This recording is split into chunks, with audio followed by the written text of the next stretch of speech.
사랑하지도 않는 남자의 아이를 다시 돌려받고 싶어 하는 이유는 무엇일까요? 범수는 영은의 집요함을 이해할 수 없습니다. 과거 영은이 그토록 자유를 원해서 한이를 낳은 걸 후회해 모진 말을 했던 일들을 범수는 아직도 잊지 않고 있습니다. 한이 키울 자신 없어. 나한테 떠맡겨진 이 짐들이 끔찍하다고. 그날 영은은 한이를 바라보지도 않고 짐을 싸서 집을 나섰습니다. 범수는 영은이 돌아오지 않을 것을 알았습니다. 영은은 떠났고 범수는 남았습니다. 한이를 지키는 일이 범수의 전부가 되었습니다. 그런데 이제 와서 영은이 다시 나타나 범수가 어린 세리와 사귀는 것을 빌미로 자신이 과거에 했던 잘못은 잊은 채 당당하게 한이를 데려가겠다고 했습니다. 오빠, 난 이제 한이 키울 준비가 됐어. 회장님도 한이 데려오는 거 허락하셨어. 한이를 이제 내가 키울게. 친엄마가 이렇게 멀쩡히 있는데 어린 애송이에게 한이를 키우게 할 수 없어.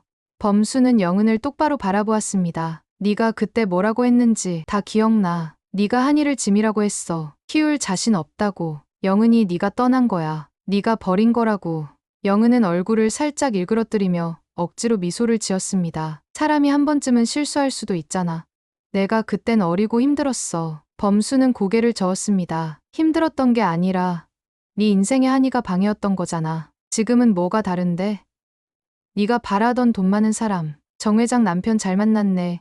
이제 네가 바라던 대로 돈 마음껏 쓰며 한이 있고 자유롭게 살아. 영은은 잠시 말을 잃었습니다. 하지만 이내 태어난 척 다시 말을 이었습니다. 오빠, 난 정말 한이를 다시 데리고 가고 싶어. 내 딸이잖아. 내가 친엄마인데 왜 안 돼? 범수는 단호했습니다. 해볼 테면 해봐. 변호사 다 만나봤어. 네가 이길 가능성은 없어. 한이가 네 얼굴을 보면 엄마라고 생각이나 할까? 영은의 눈빛이 살짝 흔들렸습니다. 한이는 영은을 거의 기억하지 못했습니다. 영은이 떠난 후 범수는 밤낮 없이 한이 곁을 지켰습니다. 영은은 준비된 듯 고급 로펌의 변호사를 대동했습니다. 난 정재영 회장 아내야. 오빠가 감당할 수 없는 싸움이란 거 잘 알잖아. 범수는 피식 웃었습니다. 정 회장이 이 싸움에 끝까지 서 있을까? 네가 그렇게 정 회장한테 충실했으면 모르겠는데 젊은 남자랑 바람난 건 정 회장이 아직 모르나 보네. 영은은 당황한 기색을 숨기려 했습니다. 하지만 범수는 이미 영은의 이중생활을 파악하고 있었습니다. 어떻게 알았어? 내 뒤를 캐기라도 한 거야? 영은이 날카롭게 쳐다봤습니다. 내가 네 뒤를 캘 만큼 한가하지도 않고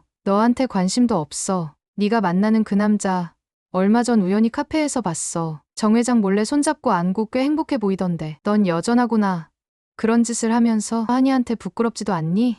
영은은 아무 말도 하지 못했습니다. 범수는 더 몰아붙였습니다. 정 회장 알면 가만히 있을까? 돈 많은 노인네가 제일 싫어하는 게 뭔지 알아? 체면 구기는 거야. 네가 바람났다는 걸 정 회장이 알면 널 가만히 둘까? 영은은 애써 태연하게 굴었습니다. 내가 오빠한테 변명할 일은 아니지만 힘들어서 그랬어. 정 회장은 늘 바쁘고 돈이 많으면 행복할 줄 알았는데 나도 힘들었어. 범수는 어이없다는 듯 영은을 보며 말했습니다. 나한테 네가 왜 바람을 폈는지 변명할 필요 없어. 알고 싶지도 않아. 오빠, 설령 그래도 한이는 내 딸이야. 친엄마인 나보다 더 한이를 사랑해줄 여자는 이 세상에는 없어. 범수는 조용히 그러나 확신에 찬 목소리로 말했습니다. 영은아, 너는 한 번도 한이를 사랑한 적이 없어.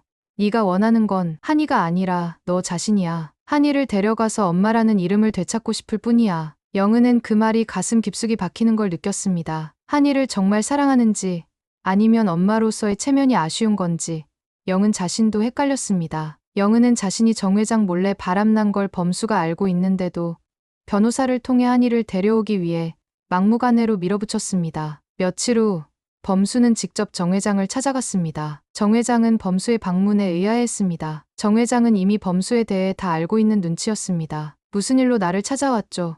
우리가 웃으면서 대화 나눌 사이는 아닌 것 같은데. 범수는 정 회장을 똑바로 보며 말했습니다. 한이 엄마 문제로 왔습니다. 정 회장은 무거운 표정으로 범수를 바라보았습니다. 둘은 이미 다 끝난 사이인데 아직도 무슨 문제가 있나? 범수는 한이 엄마가 한이를 데려가려고 하는 건 알고 계시겠죠? 허락했다고 들었습니다. 전 무슨 일이 있어도 한이는 제가 키웁니다. 영은이는 한이 키울 자격도 없고요. 그래서 제가 알고 있는 사실을 알려드리러 왔습니다. 범수는 영은이 젊은 남자와 바람난 증거 사진과 통화 내역을 조용히 건넸습니다. 정 회장은 처음엔 믿지 않았습니다. 하지만 사진 속 영은의 표정, 손짓, 그리고 상대 남자의 익숙한 얼굴, 정 회장은 손을 떨었습니다. 이걸 어떻게 당신이 가져왔지? 전 그저 제 딸을 지키고 싶을 뿐입니다. 선택은 회장님이 하시면 됩니다. 제가 이 사실을 언론에 뿌리면 회장님께서도 큰 타격이 있으실 텐데요. 정 회장은 조용히 고개를 끄덕였습니다. 며칠 후 영은은 정 회장에게 불려갔습니다. 영은이 네가 감히 나 정재영을 배신해? 그러고도 네가 무사할 줄 알았어. 나 몰래 뒤에서 추악하고 더러운 짓 하면서 한이를 데려와? 회장님, 그게 무슨 말이에요? 무슨 오해가 있으신 것 같아요. 정 회장은 범수가 건넨 사진을 책상에 올려놓았습니다. 영은의 얼굴이 하얗게 질렸습니다. 나한테 이런 망신을 줘. 정 회장의 목소리가 부르르 떨렸습니다. 내가 바보로 보여? 회장님, 그건 한순간 실수였어요. 제가 정말 잠시 미쳤었나 봐요. 잘못했어요. 한 번만 용서해줘요. 같은 남자를 몇 달을 만났더군. 영은, 난 너한테 뭐였어? 그냥 돈 많은 노인네일 뿐인가? 돈만 펑펑 쓰게 해주는 ATM 기계였니? 정 회장은 조용히 경호원을 불렀습니다. 이 여자가 이제 내 집에 있을 이유가 없으니 당장 내보내. 영은은 무릎을 꿇었습니다. 회장님, 제발요. 나 아무데도 갈 데 없어요. 정 회장은 무표정이었습니다. 이제 넌 내 아내도 한이 엄마도 아니야. 당장 나가. 그리고 한이를 데려오는 것도 당장 멈춰. 그렇지 않으면 내가 널 어떻게 할지 나도 장담 못해. 영은은 집에서 쫓겨났고 그녀가 의지하던 모든 기반이 하루아침에 무너졌습니다. 변호사도 계약을 철회했고 영은은 한이를 데려가는 소송을 취해야 할 수밖에 없었습니다. 범수는 이 소식을 듣고도 아무런 감정을 드러내지 않았습니다. 영은이 전화를 걸어왔습니다. 오빠 나 쫓겨났어. 이제 속이 시원해? 당당히 싸워서 한이를 데려오려 했는데 범수는 잠시 침묵하다 대답했습니다. 영은, 너는 진 게 아니라 애초에 싸울 자격이 없었던 거야. 영은은 흐느끼며 말했습니다. 한이가 나 안 보고 싶을까? 범수는 조용히 대답했습니다. 한이는 네 이름도 얼굴도 기억 못해. 영은은 전화를 끊고 흐느끼며 울었습니다. 내가 한이를 버려서 벌 받는 건가 봐. 눈물이 쉴 새 없이 흘렀습니다. 한편 독고탁의 마음속에서는 끓어오르는 분노와 배신감이 끝없이 번지고 있었습니다. 독고탁은 딸 독고세리가 오범수를 좋아한다는 사실을 알았을 때 이미 마음속에서 그 사랑을 용납할 수 없다는 확고한 결론을 내렸습니다. 하지만 그것만으로는 독고탁의 분노를 설명할 수 없었습니다. 독고탁은 부인 장미애가 과거에 낳아서 버렸던 아들이 다름 아닌 오강수라는 사실을 알아버린 그 순간 독고탁의 내면은 무너졌습니다. 독고탁은 장미애가 평생 자신의 곁에 머물며 순종적인 아내인 척 살아왔지만 실상은 자신을 속인 여자였다는 점에 치를 떨었습니다. 독고탁은 자신이 사랑하고 의지했던 가족 모두에게 배신당했다는 깊은 허망함을 느꼈고 딸 독고세리는 오범수를 사랑했고 부인 장미애는 숨겨진 아들을 품고 있었습니다. 게다가 신라주조의 매출은 계속 떨어졌고 그 하락의 원인이 독수리술도가라고 믿어 의심치 않았습니다. 독고탁은 모든 불행의 원인이 독수리술도가 사람들 때문이라고 단정지었습니다. 독고탁은 마음속에서 가족이라는 개념을 철저히 지우기 시작했습니다. 딸 독고세리도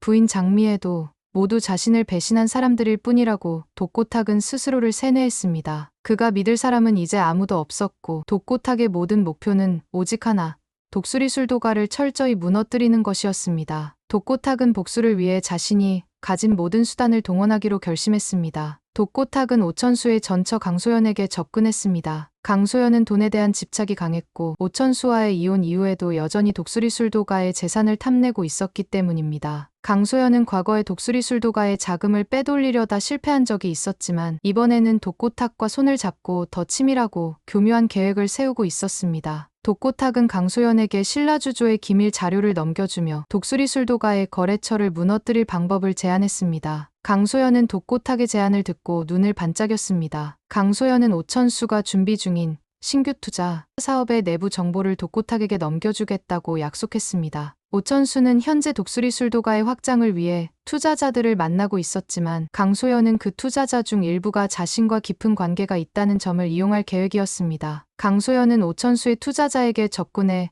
오천수가 위험한 사업에 손을 대고 있다는 허위 정보를 흘렸습니다. 투자자는 점점 흔들리기 시작했고 오천수가 애써 준비한 사업은 순식간에 투자금이 빠지며 위기에 몰렸습니다. 오천수는 강소연이 배후에 있다는 사실을 눈치챘지만 그녀를 막기에는 이미 돌이킬 수 없는 상황이었습니다. 독고탁은 여기서 멈추지 않았습니다. 독고탁은 오강수의 과거 군복무 시절 오강수가 연루되지도 않은 부대 내 사건을 조작해 오강수가 군에서 비리를 저질렀다는 가짜 증거를 만들어 퍼뜨렸습니다. 독고탁은 이를 언론에 흘리며 오강수를 사회적으로 매장시키려 했습니다. 오강수는 자신이 결백하다는 것을 증명하기 위해 애썼지만 독고탁이 이미 치밀하게 준비한 덫에서 벗어나기란 쉽지 않았습니다. 장미애는 오강수가 독고탁의 계략에 휘말려 점점 궁지에 몰리는 모습을 지켜보며 마음이 무너졌습니다. 장미애는 자신이 나서서 오강수를 구해야 한다고 결심했지만 독고탁은 장미애를 철저히 감시하고 있었습니다. 장미애가 독고탁의 사무실에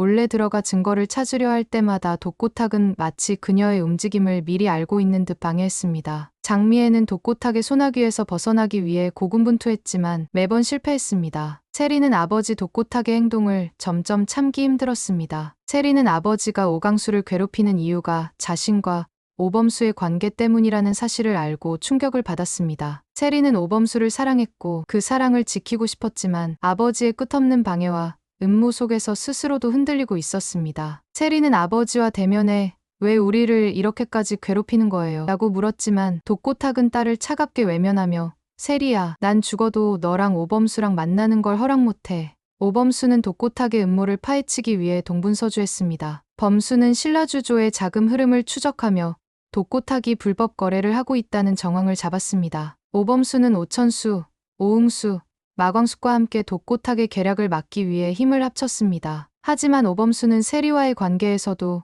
깊은 고민에 빠졌습니다. 범수는 독고탁이 세리의 친아버지라는 사실을 떠올릴 때마다 세리에게 모든 진실을 털어놓아야 하는지 갈등했습니다. 범수는 세리의 행복을 원했지만 독고탁이 쉴 새 없이 독수리 술도가를 위협하고 음해하고 있다는 진실을 알게 되었을 때 세리가 받을 충격이 두려웠습니다. 오강수는 자신이 출생의 비밀을 알게 된 이후로 독수리 술도가에서의 입지를 점점 잃어가고 있었습니다. 오강수는 자신이 장미의 아들이라는 사실을 받아들이지 못했고 독수리 술도가 형제들과의 관계에서도 벽을 느끼기 시작했습니다. 강수는 독고탁의 거짓 정보를 정면 돌파하고 싶었지만 점점 깊어지는 음모의 늪에서 헤어날 수 없었습니다. 한봄은 오강수의 곁을 지키며 그를 위로했지만 오강수의 마음속 상처는 쉽게 아물지 않았습니다. 오천수는 독고탁과 강소연이 손잡고 자신을 무너뜨리려 한다는 사실을 확신하게 되었습니다. 천수는 강소연을 찾아가 따졌지만 강소연은 오히려 오천수에게 비아냥거리며 말했습니다. 당신은 항상 어설펐어.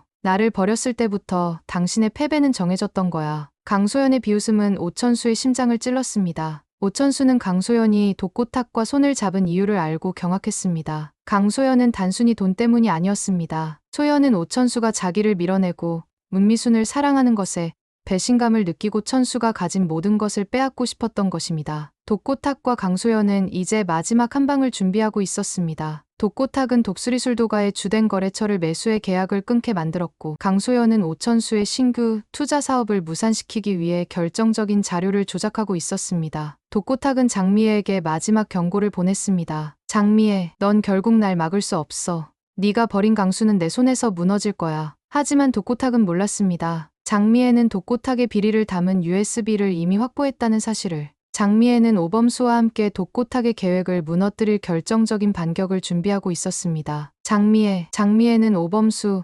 오천수, 오응수와 함께 독고탁이 조작한 모든 증거를 되돌릴 자료를 USB에 담아 결정적인 순간에 공개했습니다. 장미애와 오범수는 오강수를 군 비리 사건에서 구했고 오천수는 투자자들에게 조작된 자료의 진실을 알리며 투자자들의 신뢰를 회복했습니다. 오응수와 마광숙은 독수리 술도가의 거래처를 다시 설득해 계약을 되찾는 데 성공했습니다. 독고탁의 마지막 음모는 결국 장미애와 오범수 그리고 오씨 형제들의 협력으로 무너졌습니다. 강소연은 모든 사실이 드러난 후 사회적으로 비난을 받으며 오천수에게 호되게 질책당했습니다. 오천수는 강소연에게 단호히 말했습니다. 너는 이제 내 인생에서 완전히 끝이야. 다시는 돌아오지 마. 독고탁은 자신의 계획이 물거품이 되는 것을 지켜보며 절망에 빠졌습니다. 오범수는 독고탁을 향해 마지막으로 경고했습니다. 당신이 아무리 세리아빠라고 해도 우리 가족을 건드리면 절대 용서 못해. 독고탁은 모든 것을 잃은 채 홀로 남겨졌고 장미애와 오씨 형제들은 새로운 평화를 맞이하게 되었습니다. 이 영상은 독수리 오형제를 부탁해의 예상 스토리입니다. 구독과 좋아요를 눌러주시면 큰 힘이 됩니다.